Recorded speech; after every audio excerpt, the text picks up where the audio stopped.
Okay, so every day I must get, a dozen emails or Facebook questions from, people that see the Active channel, see me on TV and want to know what the answer is to certain questions. So what we're going to do now is give you an insight into some of those frequently asked questions that perhaps you've been wanting to ask and haven't. And this is some of the information that you're going to get to a degree, but in much more depth on our seminar tour that me and Dean Ash will be doing starting November this year. So they're in no particular order, but the first question we got is today is, what's the last time or the latest time you can eat before going to bed? People have a misconception that if you eat really late, you're going to get fat from the calories you've eaten. But I disagree with that. It's the total calories that you consume through the day and the total calories that you consume over a week that will determine whether you gain or lose weight, and whether that's fat weight or lean weight. So the easiest way to sort of answer that question is in the evening when your energy levels are lower and your metabolism slows down, then don't eat energy foods. So replace the carbohydrate content of your food with a small amount of healthy fats, but not a huge amount of fats because they are calorie dense, and then a large portion of non-starchy carbohydrates like vegetables, salad, that kind of thing, and a lean protein source. Because the leaner the protein source and the lower the fat the meal, the easier it is for you to digest that prior to going to sleep. As an example, obviously, I train as a bodybuilder. I will eat right up till I go to bed, and that could be something like fish or salmon, sometimes steak with vegetables, that kind of thing.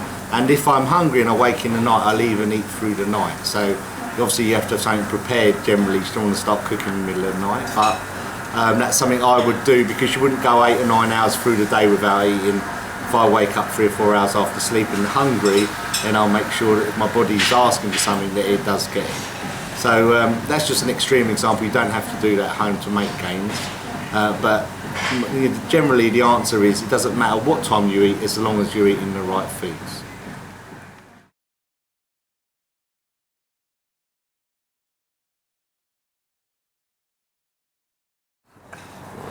Okay, another question I'm asked all the time is, what's the main point to losing fat, or what's the easiest way to lose fat? And really it's simple as calories in versus calories out. So if you're eating in an excessive amount of calories and you're using every day, you won't lose weight. If you eat a smaller amount of calories than you consume every day, you will lose weight. So in effect, you could eat a Mars bar only diet. If you ate 4 Mars bars a day and it was under the total calories you use through the day, you'll lose weight.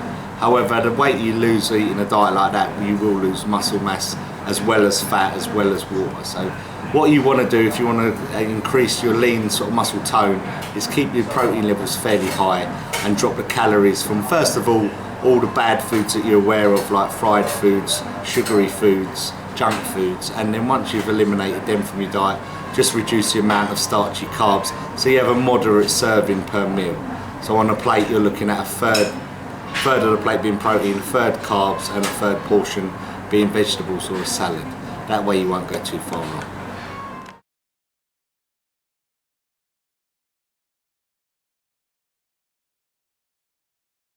Okay, another question I'm asked all the time is about calf training, and people have stubborn calves.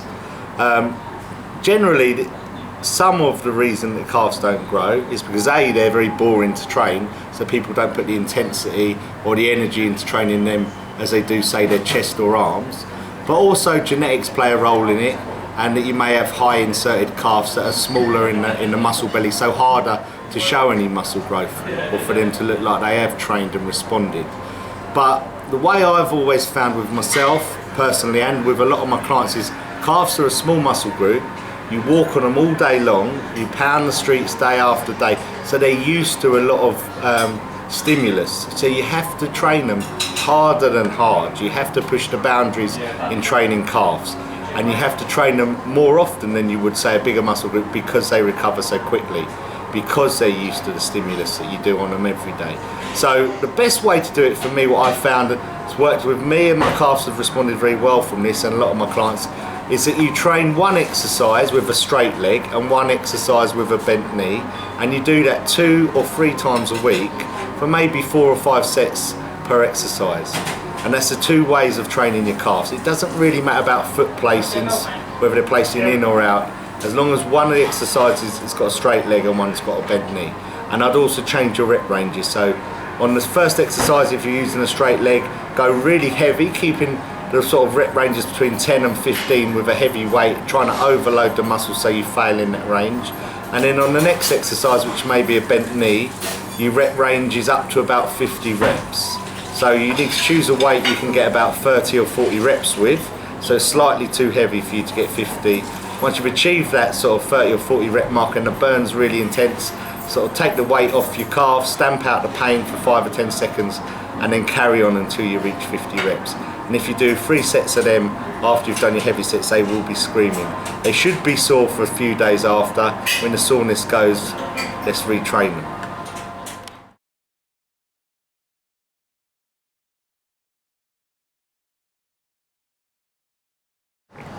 Okay, another question I'm asked all the time is how many calories, how many grams of protein, fats and carbs do I need to increase my muscle mass? So that's very dependent. So one size doesn't fit all. We've all got unique metabolisms. No matter if you've got a twin brother or you're the same size as your training partner, he may be able to consume more calories, more carbohydrates, more fats possibly than you, and still be stable with his weight, whereas you may eat the same amount and put on body fat or look leaner for it. So the best way to determine how many calories etc. you need is make your own food diary. So weigh yourself one morning on an empty stomach when you've had a pee. So there's nothing in your system and that's your true weight. Now once you've got that weight, if you record everything you eat every day for a week and then go online, use Google or any of the food diary books and work out the calories that you've eaten through that week. If you then weigh yourself a week later and your weight's the same as it was at the start of the week, then that's the amount of calories you need to sustain your weight. For you to increase muscle mass, you need somewhere between 300 and 500 calories additional per day, which isn't a lot. You know, it's maybe a chicken breast or a small chicken breast and a portion of rice. So what you could do is add an extra meal to your daily diet or just increase the portions, you know, by a couple of spoonfuls at each meal if you're already having 6 or 7 meals a day, so that the calories do go up slightly, and that's the way you put on lean body weight without adding fat.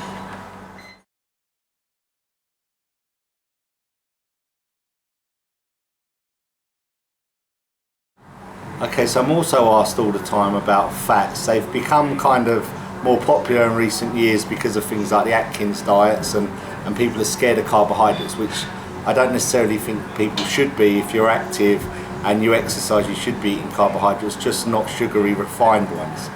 So with the best sort of fat sources to incorporate into your diet, really you want to look at things like raw nuts, raw seeds, so nothing that's got salt, nothing that's been roasted, because that denatures the fat source. And then you can add essential fats to things like salad, so extra virgin olive oil. You can use Udo's oil, which is like one of my favourite oils to use because it's a blend of omega-3, 6 and 9. And then if you're going to cook anything or stir fry anything, the best fat to do that because it stays stable at high heat temperatures. And there's also a good fat is coconut oil, and it has to be an extra virgin coconut oil as well. So if you use that to cook foods in, you can't go too wrong. Even if you cook foods in an olive oil or a Udo's oil, once you heat that oil up, it denatures, it becomes more of a saturated fat, which isn't good for the body or internally the arteries. So fats are a good thing to have in your diet. They are very calorie dense, so you can put weight on even if you eat the most healthy fats. So as long as your calories are controlled under what you use every day, fats are a great source. They'll make your joints feel better, reduce inflammation, make your skin shine, your hair shine, and give you energy. So they're some of the good things and good points to incorporate into your diet.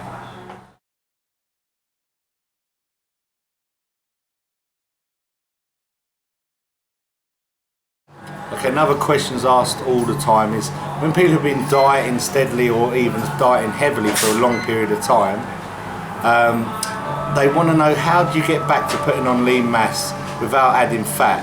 Typically a lot of people go on strict diets, they reduce their carbohydrate content quite severely through that in order to achieve a weight loss, which Again, like I've said earlier, I don't necessarily believe that that's the best way to do it, because it's a false economy. If you're not eating carbohydrates, you don't retain water in the muscle as well. Muscles appear flat, but you will also be lighter on a scale. So to answer that question, when people have been dieting or on a low carb diet or for an extended period of time, the best thing to do is have 5 or 6 small meals with 0 fats in, but a moderate amount of sort of non-sugary carbohydrates. So on a glycemic index or glycemic load list, you'd be looking at some that are around the moderate to low range.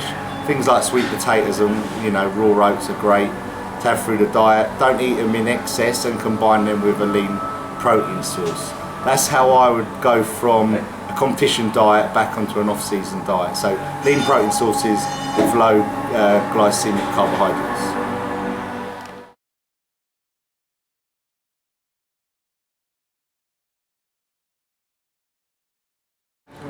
Okay, often women want to tone up and they're too afraid of lifting any weights, so when they do, they tend to lift very light weights and do very high repetitions.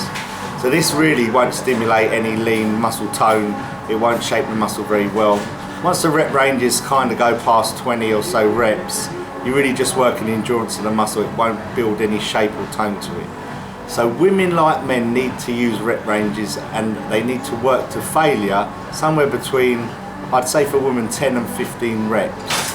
But the weight is fairly heavy that when they get to the 15th rep, they couldn't do a 16. And if they could, they'd increase the weight. So it's not necessarily heavy weights and low reps versus light weights and higher reps. It's about working that rep range to failure. And once you can do 3 or 4 sets of 15 reps comfortably with a weight, increase the weight. So perhaps the following week you can only get 12 or 13 reps. Until you can get 15 reps and increase each week like that. You won't get big, women will not get massive and build up huge muscles unless they eat like a massive bodybuilder, that's their intention.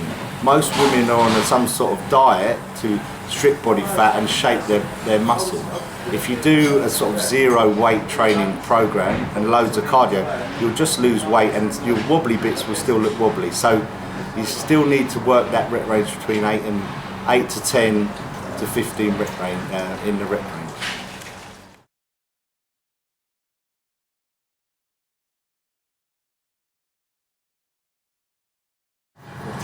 Okay, so abs are a big popular muscle group to train. Everyone wants that washboard stomach. But what everyone doesn't want to do is work with their diet to do so. So people are really fruitlessly training their abs day in, day out in the gym. You never see the abs there because the fat will still be covering them. So the first things first is remove the fat from your stomach, and by doing core exercises like squats and deadlifts, standing presses, they will all incorporate your core and work your abs to a degree. So really that's the main thing you need to do.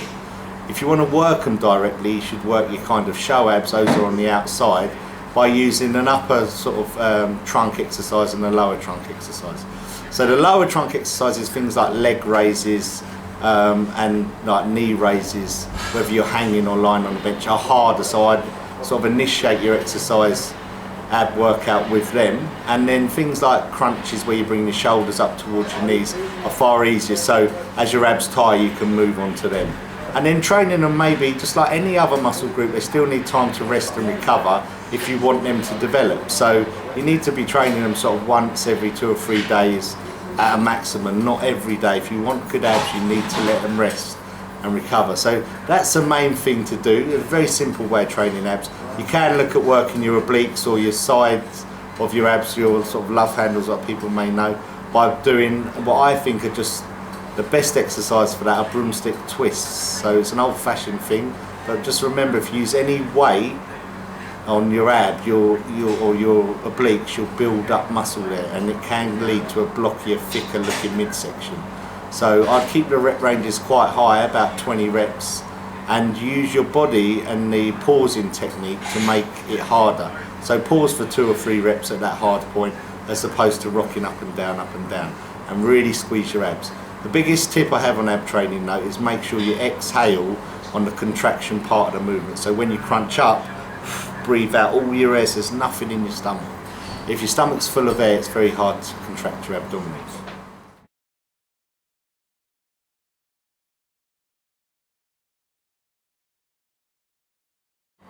Okay, so rotator cuff problems are very common, and most people in gyms across the country, the world, will have one. Personally, at the moment, I've got a slight rotator cuff problem. So what that means is any overhead presses or any presses for the chest or shoulders cause problems for me, and they do for a lot of people. And generally they come by overuse. When you're overusing that muscle, something has to give at some point, and normally the rotator cuff is that. So the best exercises for your chest and shoulders, if you've got a rotator cuff, is obviously the ones that don't cause any pain. But prior to doing anything on them days, you're better off doing rotator cuff exercises, which are as simple as holding a dumbbell or a cable and just extending the arm out to the side. So as an example, you'll keep the arm attached to your side, holding a cable here, and you'll pull it out to the side, and it'll work your front rotator. You can also do this at home. You could rest your arm on a shelf and then hold like even something like a tin of beans and then come up. It's a very small, light-weighted exercise, and you'd want to be doing about 20 reps per arm. Even if you've got a problem with one arm, always do both in the warm-up, because there'll be an imbalance occurring otherwise. So really, you need to just warm the rotator up. If you Google rotator cuff exercises, you'll see a variety of different ways of doing it, better than perhaps I've explained here. But if you warm the area up, you may be able to go on and do some pressing to follow it, because once blood's into that area, it prevents a lot of the pain and the intolerance that comes with them exercises. So try them, sort of three or four sets of them exercises prior to any pressing on them days.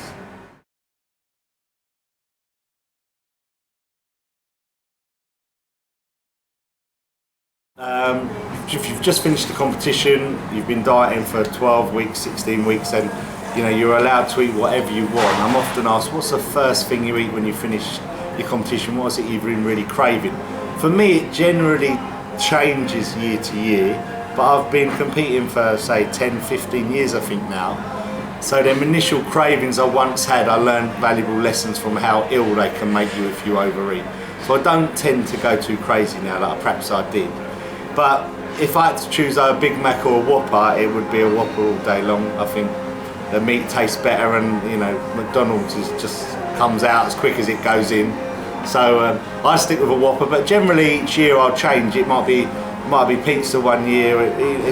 But it tends to be something like Italian, where I can still see real food, and then it's more alcohol that I'd want to have a drink of after, so I haven't had a beer or anything like that for such a long period of time. But fluid, when you've dehydrated in the last couple of days, takes precedence over your cheat meal that you've been looking forward to for that 16 weeks. So having a nice cold drink is probably the first thing I want to have.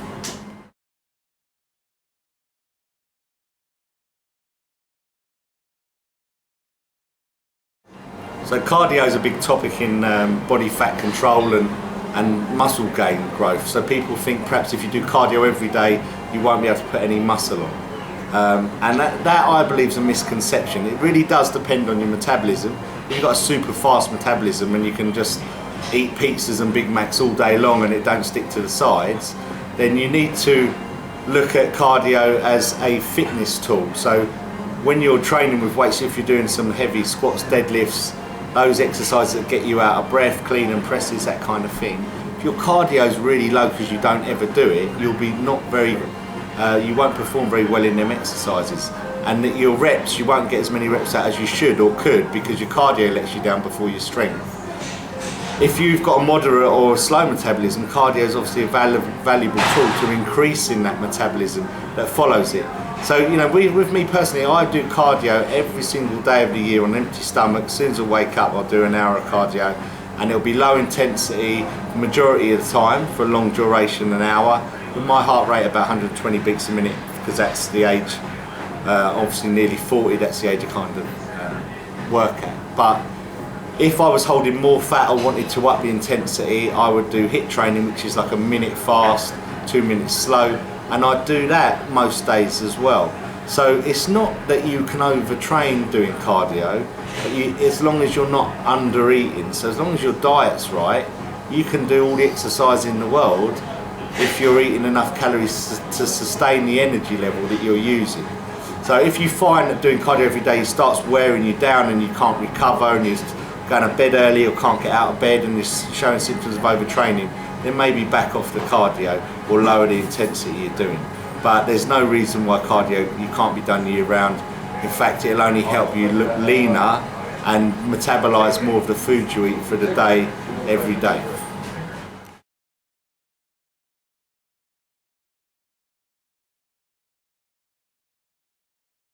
Okay, so people often have time out of training. Maybe they haven't trained for a year, but they used to train frequently. And I'm asked a lot of the time, what's the best way to put the muscle back on when you've been out of training for so long?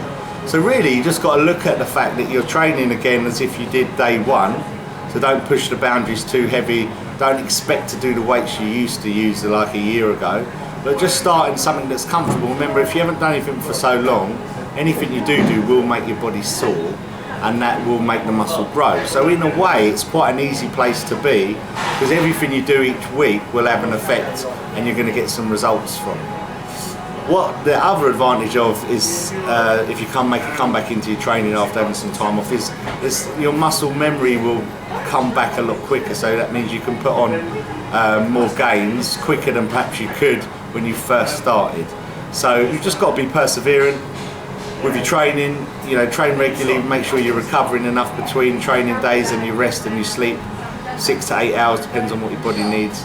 And obviously the most important thing to gain any muscle, whether you've been training every day or haven't trained for a year, is make sure you're eating frequently and enough calories to allow your body to grow from. So that means you need a surplus amount of calories, about 300 to 500 calories per day over what you expend in your energy requirements. And it's as simple as that. Do it consistently and then you'll get results. Okay, so that's a taster of some of the questions we get asked every day. Myself and Dean Ash are doing a seminar tour starting in November this year and going through most of next year. We're going to a different gym, different part of the country every month or two. So we'll announce these over Facebook and through my website, www.nealecranwell.com. You'll be able to buy tickets there as well. The seminars itself will be much more in depth. They'll answer questions on training and nutrition, and we'll be more specific into how to work a tailored plan out for yourselves, as well as incorporate some lucky people into have a training session with myself and Dean at the end of the seminar day. All the details will be on Facebook shortly. Keep peeled for them. But if you need any information, contact me at my website.